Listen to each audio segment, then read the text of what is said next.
I'm Amber Nicole. This is Jay Glazer. This Punk Ass and Scrape. I'm Natasha Wicks, Molly Chael Sonnen. Tito Ortiz, the People's Champ. Don't forget to check out MMA Weigh-In.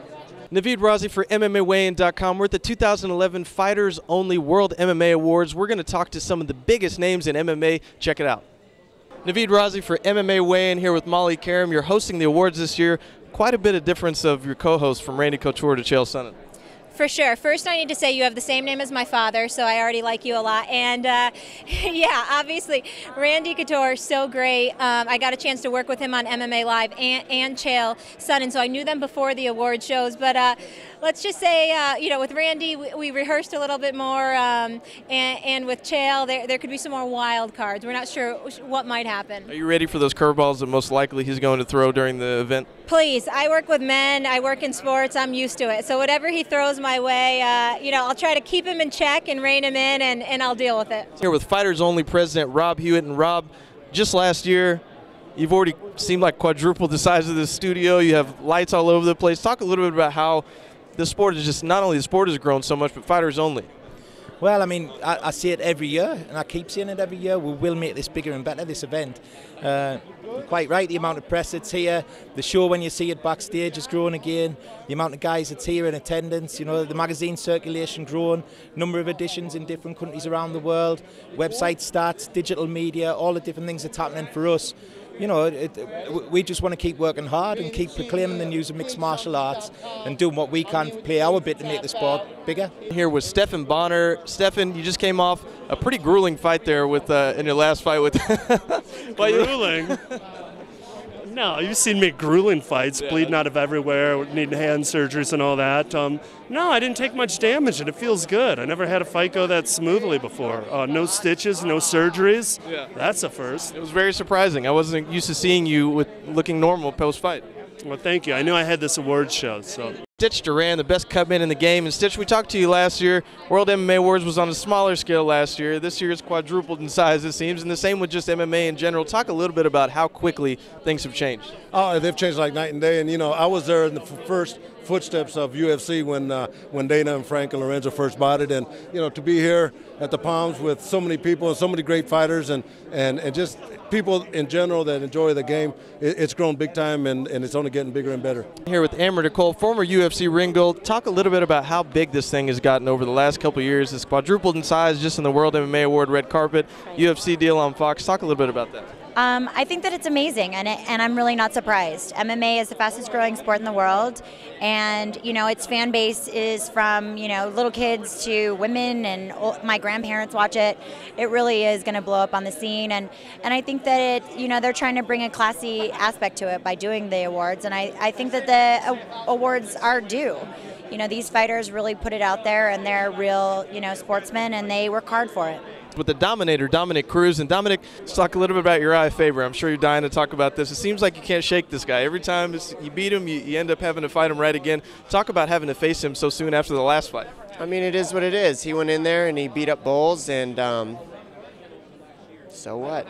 I'm ready to fight him again. I'm ready to beat him again. And if I got to fight him 25 times, I'll beat him every time. I don't care. I like the suit, too. It has a Hugh Hefner vibe to it.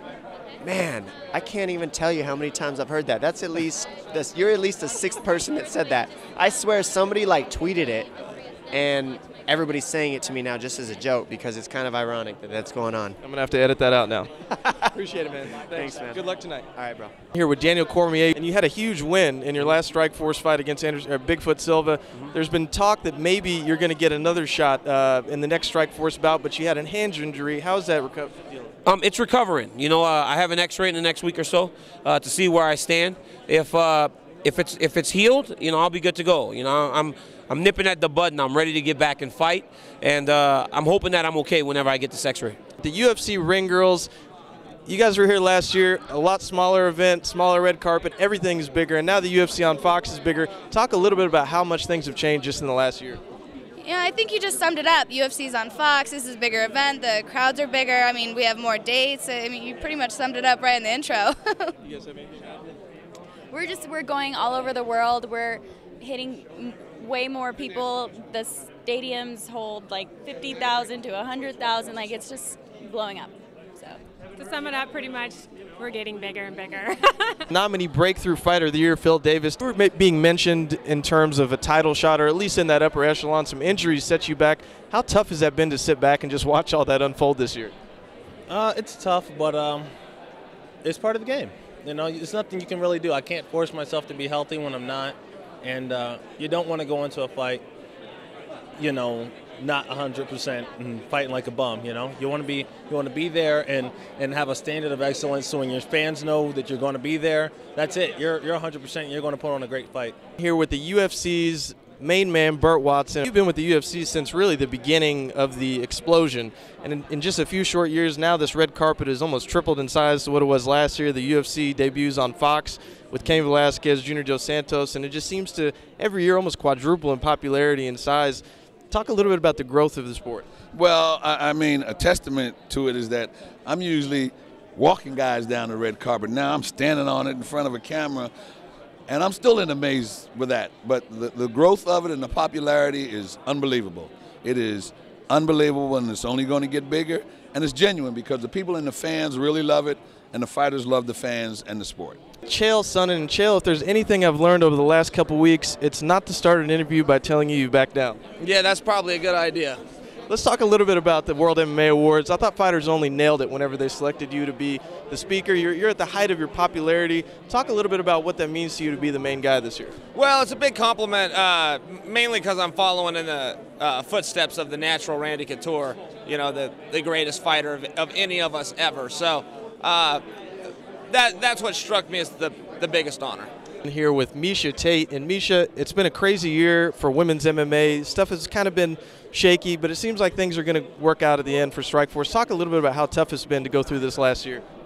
Well, you know, it's been a little slow for me. I only got to fight once, which is unfortunate, but I won the title in that fight, so I feel like I kind of accomplished a lot in that one fight. But I think we're just kind of taking it one step at a time.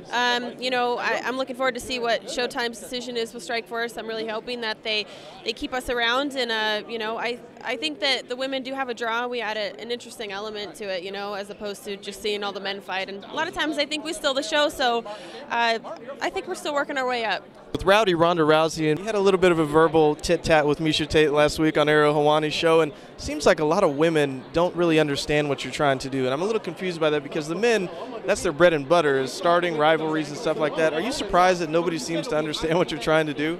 I'm not surprised, but I think they're catching on. You know, I've seen a couple other articles about girls' comments about how much they don't like me, but that's fine. You know, I'm just trying to get everybody riled up a little bit so everyone stops being so lame. You know, everyone's acting like it's a Miss America pageant out there and trying to be as politically correct and not piss anybody off and like walking on eggshells. And you know what?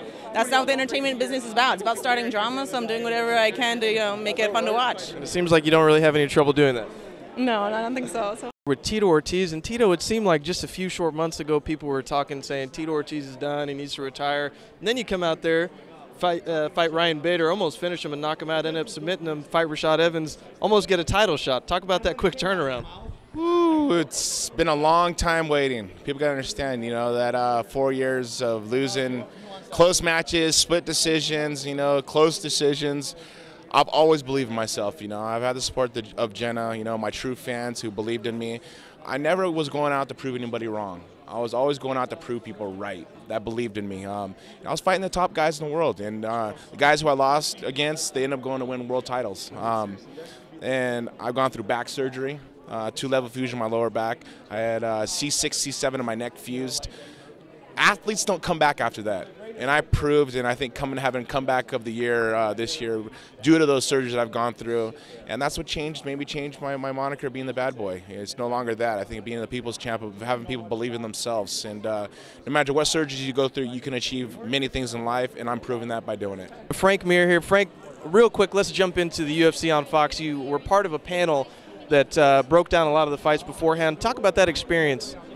You know, it was awesome to sit up there with somebody as legitimate as Jake Glazer, who's you know, mainstream into so big into the football world, and so to see that kind of coverage and exposure for ours was a real surreal moment. You know, sitting up there with Jon Jones and Chuck Liddell, Forrest Griffin, you know, and breaking down the fights like you would see on a Sunday, football game. It blew my mind to know that we've come this far, and that's where we're at. Here with Natasha Wicks at the World MMA Awards in Las Vegas, Nevada. UFC's on Fox, and just how much has exploded over the last year? It's crazy because when I first started, it was just kind of taken off and was becoming a big, more well-known thing, and I think that's why when I came in, I had this crazy fan base out of nowhere, and just even as it grows, it's just bigger and bigger, and now we're on Fox, and I mean, it's amazing, and it's great because I love watching it, so now I get to watch it for free.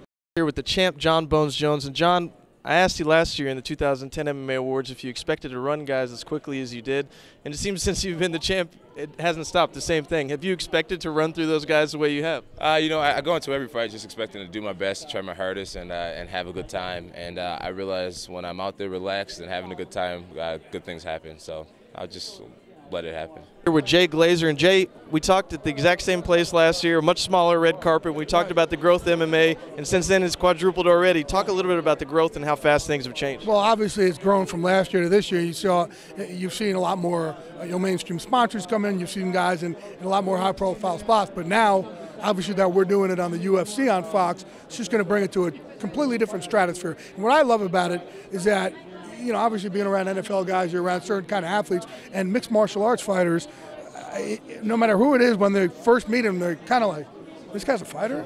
That's not, they certainly don't have the same reputation as the fighters we grew up watching, old-time boxers and whatnot. So I just think the education and for the sponsors out there and television shows to really see, how special these athletes are, it's going to be great. It's taking on a whole completely new life. It was an entertaining fight, and it's going to go down for a long time as one of the best comebacks in MMA. I don't know if it's going to be for a long time, but that's a good thing for me to be tonight one of your guests and one of the winner of the Kenneth Trophy. MMA Junkie once again winning the award. How does it feel to win this thing again? It's incredible. I mean, 4 years running, to win it one time would be incredible. To do it 4 years in a row, especially with the competition that's out there. I mean, there's great people doing business in the sport, and to win this thing 4 years in a row, it's just an unbelievable feeling. Yeah, we don't take it for granted. We really want to win. We work our butts off, and we have great readers, loyal readers, listeners of the show, and we do it for them, honestly.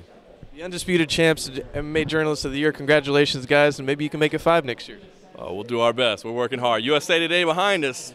We'll do it. Anderson Silva, who just won Knockout of the Year. Congratulations, Anderson, and tell us how you feel about winning that award. I'm very, very, very happy. I work hard. My team staying all the time together, me, my partners, my family, my wife. I'm happy. I back home. I back training hard. For next year, maybe. For next show, for next premium. I don't know. Congratulations on the award. We love watching you fight. Can't wait to see the next one. Oh, thank you, buddy. Thank you. Thank you very much. It's my pleasure. Thank you. Naveed Razi for MMA weigh-in at the 2011 World MMA Awards. Let's start that over. Let me say fighters only. Naveed Razi for MMA weigh-in at the World MMA Awards in Las Vegas for let's start that over. Sorry about that. All right. I'm a little flustered right now. I don't know if you can tell. I'm a little dark. All right. Natasha, you're presenting this year. You were here last year. It seemed like a lot smaller event. Every year it just continues to get bigger. Talk about the growth of the sport. I was actually not here last year. I was in the show. I was in the skit with Randy. Okay. But I repeat it again. I'm sorry.